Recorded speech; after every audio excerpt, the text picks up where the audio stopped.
Curiosity veut percer l'espace. Le petit robot américain, avec à bord une technologie française, doit débarquer ce matin à 7h31 sur la planète rouge. L'objectif est de rechercher des traces de vie à 100 millions de kilomètres de la Terre.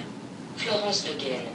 Des milliers de passionnés ne se lèvent pas tôt pour les JO aujourd'hui, mais pour suivre un exploit interplanétaire, l'amarcissage du robot Curiosity sur la planète rouge.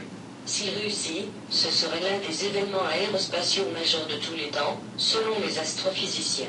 À 7h31, heure française, les images de la sonde la plus imposante, 900 kg, et la plus perfectionnée jamais envoyée sur Mars, devraient apparaître sur les écrans. Américains et Français vibreront à l'unisson, puisque ce bijou made in NASA est équipé d'appareils ultra pointus conçus dans l'Hexagone. Une manœuvre très risquée, la planète rouge, a été sondée une demi-douzaine de fois depuis 1975. Si 200 personnes se sont donné rendez-vous à Carrière-sous-Poissy dans les Yvelines, c'est que l'événement marque une étape dans la conquête de l'espace. Que ça marche ou que ça rate, la suite en dépend. 13 Saint-Valentin, 19 ans, guide au Parc aux Étoiles, qui organise le rassemblement. L'attente est folle. Cette sonde est partie il y a presque un an, c'est la première avec une batterie nucléaire. Et puis elle est 4 fois plus grosse que les précédentes. C'est vraiment une entreprise à haut risque. S'ils réussissent, tout deviendra possible, et peut-être même un jour l'homme sur Mars.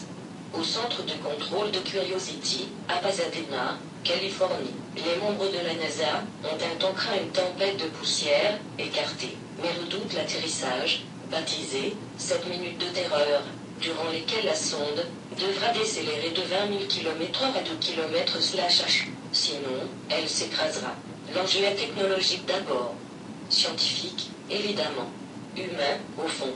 Si Curiosity arrive à bon port, elle aura 2 ans pour tenter de répondre à ces questions. Le liquide qui a creusé des lacs, sur Mars était-il de l'eau? La vie a-t-elle existé? Existe-t-elle encore? Avec cette interrogation, qui persiste depuis les années 1960 peuplée de fantasmes de martiens, sommes-nous seuls dans l'univers?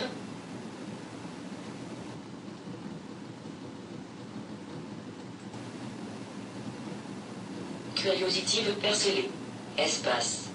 Le petit robot américain, avec à bord une technologie française, doit débarquer ce matin à 7h31 sur la planète rouge.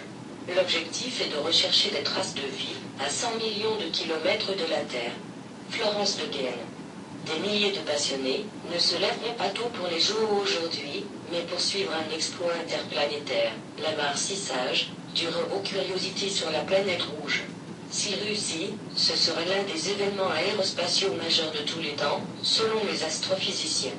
À 7h31, heure française, les images de la sonde la plus imposante, 900 kg, et la plus perfectionnée jamais envoyée sur Mars, devraient apparaître sur les écrans.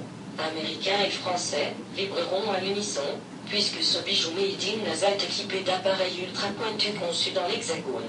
Une manœuvre très risquée, la planète rouge, a été sondée une demi-douzaine de fois depuis 1975. Si 200 personnes se sont donné rendez-vous à Carrière-sous-Poissy dans les Yvelines, c'est que l'événement marque une étape dans la conquête de l'espace. Que ça marche ou que ça rate, la suite en dépend. 13 Saint-Valentin, 19 ans, guide au Parc aux Étoiles, qui organise le rassemblement. L'attente est folle. Cette sonde est partie il y a presque un an, c'est la première avec une batterie nucléaire. Et puis elle est 4 fois plus grosse que les précédentes. C'est vraiment une entreprise à haut risque. S'ils réussissent, tout deviendra possible, et peut-être même un jour l'homme sur Mars. Au centre de contrôle de Curiosity, à Pasadena, Californie, les membres de la NASA ont un temps craint une tempête de poussière, écartée, mais redoutent l'atterrissage, baptisé 7 minutes de terreur, durant lesquelles la sonde devra décélérer de 20 000 km/h à 2 km/h. Sinon, elle s'écrasera. L'enjeu est technologique d'abord. Scientifique, évidemment. Humain, au fond. Si Curiosity arrive à bon port, elle aura 2 ans pour tenter de répondre à ces questions. Le liquide qui a creusé des lacs, sur Mars était-il de l'eau? La vie a-t-elle existé? Existe-t-elle encore? Avec cette interrogation, qui persiste depuis les années 1960 peuplée de fantasmes de martiens, sommes-nous seuls dans l'univers?